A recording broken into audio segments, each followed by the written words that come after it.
السلام عليكم ورحمة الله وبركاته غياري ميل كستا جوجتان كسو دوada barnaamijka faaqlaada ciyaaraha xalawaan kasta kala socotiyaan barteena YouTube-ka ciyaaraha latest tube ee kusoo dhawaada muuqaalkan cusub maanta ku guddoon war ku dambeeyay ciyaaraha siba anta suuqa ayaan eegi doonaa wargeysada caalamka waxay ka qoreen warka ciyaaraha dabcan waxaan soo kale eegi doonaa kooxda kubadda cagta Chelsea moodaa runtii inay aad u dhex muuqato dhanka suuqa wow iyo siba kooxda kubadda cagta United wali kura joogtahay waxaan soo kale eegi doonaa tababaraha kooxda kubadda cagta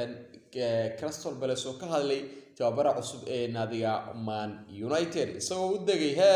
wararkaasi warakale sport oo dheeraad ayaad eegi doonaa hadaan ugu cusubtay wasaalan ku soo dhawaada warkiina ciyaaraha hal maalin kasta kala socotaan barteena YouTube-ka ciyaaraha latest tube ku soo dhawaada muuqaalkan cusub ee ciyaarey subscribe-dina hana la baqeelina haddii aan ku bilaabno laacibka naadiga Man City Shevchenko ayaa mooday inuu si rasmi ugu biiray kooxda kubadda cagta Arsenal tababaraha kooxdaasi Pep Guardiola xaqiijiyay in Shevchenko ku wajahayahay kooxda Arsenal aad mooday in labada kooxood ay ku hesheen qiimaha rasmiga ciyaaryahanka u biiri laacibka iyo Fly Emirates qiimaha aad moodaa in lagu qiyaasaya in ka badan lacag ka badan 30 milyan ayaa Shevchenko u dhashay dalka Ukraine u biiraya kooxda kubadda cagta Arsenal oo lagu naanayso The Gunners horey Arsenal ayaa waxa kala wareegeen kooxda Man City ciyaaryahan Jesus aad mooday in labada kulan ugu dambeeyay kooxda kubadda cagta The Gunners ciyaareen kulamada saaxiibtinimada uu shabaqa soo taabtay iminka Shevchenko ayaa moodaa inuu noqon doono mid kale oo muhiim ay ku baahantahay kooxda kubadda cagta The Gunners ciyaaryahankan ayaa runtii la dhigi karaa wuxuu bedel wanaagsan noqon doonaa ciyaaryahan Thierry aad mooday in dhaawac soo noqday mid markasta soo la laabto Arsenal ayaa mooday iminka inay heleen bedelka ciyaaryahan Thierry laacibkii hore kooxda kubadda cagta ee Manchester United oo Lingard ayaa mooday iminka inuu ku dhow yahay inuu ku biiro kooxda kubadda cagta ee Nottingham Forest koox iminka u soo dalacday cagayo Premier League waxaan ognahay in Nottingham Forest ay ku guuleysteen Champions League laba jeer runtii aad moodeen kooxaha weyn sida Arsenal iyo Tottenham oo kaleete aysan weligeed ku guuleysan Champions League hase haatee kooxda Nottingham Forest ayaa taariikh weyn ku leh kubadda cagta siba dhanka Champions League iminka waxaad moodaa in Lingard ay ku dhowdeen ay qaatiyaan horey kooxda kubadda cagta ee Nottingham Forest waxay qaateen ciyaaryahan Hudson laacib gool ilaaliye oo kooxda kubadda cagta Manchester United si waxmaayuna la qaadan doona kooxda Nottingham Forest hal sano iminka waxaad moodaa inuu diiradda u sareeyay inay qaataan ciyaaryahan Jens Lingard ayaa moodaa inuu ku dhow ku biro kooxda kubadda cagta West Ham United hasaatee iminka waxaad moodaa in wax kasta ay isbedeleen lagana yaabo Lingard inuu u jeesto ama se ku biro kooxda Nottingham Forest oo la dhigi karo boos joogta ayuu ka heli karaa ciyaaryahan Lingard wala laacib runtii aad moodo inuu aad muhiim yahay koox kasta oo ku biro naadiga Manchester United ayaa moodaa weli inay baadgoobayaan ciyaaryahan Antonio laacib ka tirsan kooxda kubadda cagta Ajax Amsterdam una ciyaaro xulka qaranka Brazil Antonio aad mooday inuu nafahantiisu jeclay inuu ku biro kooxda Man United si uu la shaqeeyo macalinka kooxdaasi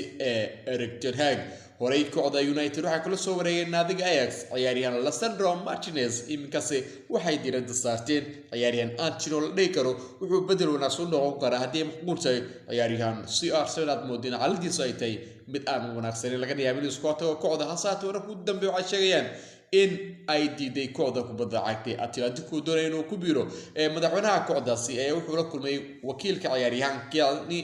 Mendes kaasoo sheegay ama ay kala hadleen arrimaha quseeya in ciyaaryahan Ronaldo doonay inuu ka ciyaaro Champions League soo kale tira doonay inuu ku biro naadiga Atletico Madrid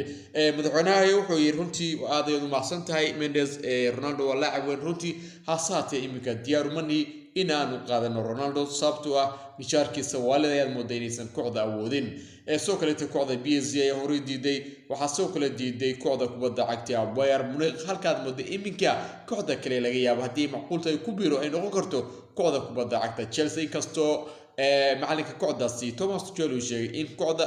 Chelsea iminka ay doonayso inay la soo wareegaan difaaca moodeen runtii kooxda aad uga liidato hase haatee wararka kale la xirinayo Ronaldo oo isaga ka gaabsaday macalinkaasi Thomas Tuchel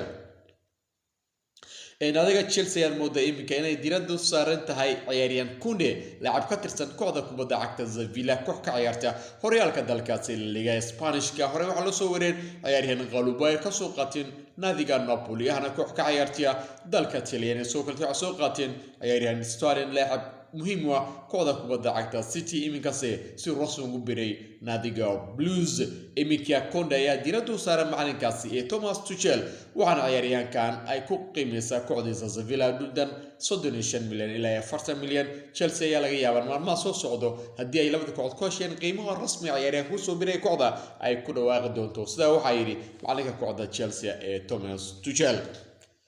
tababaraha kooxda kubadda cagta ee Crystal Palace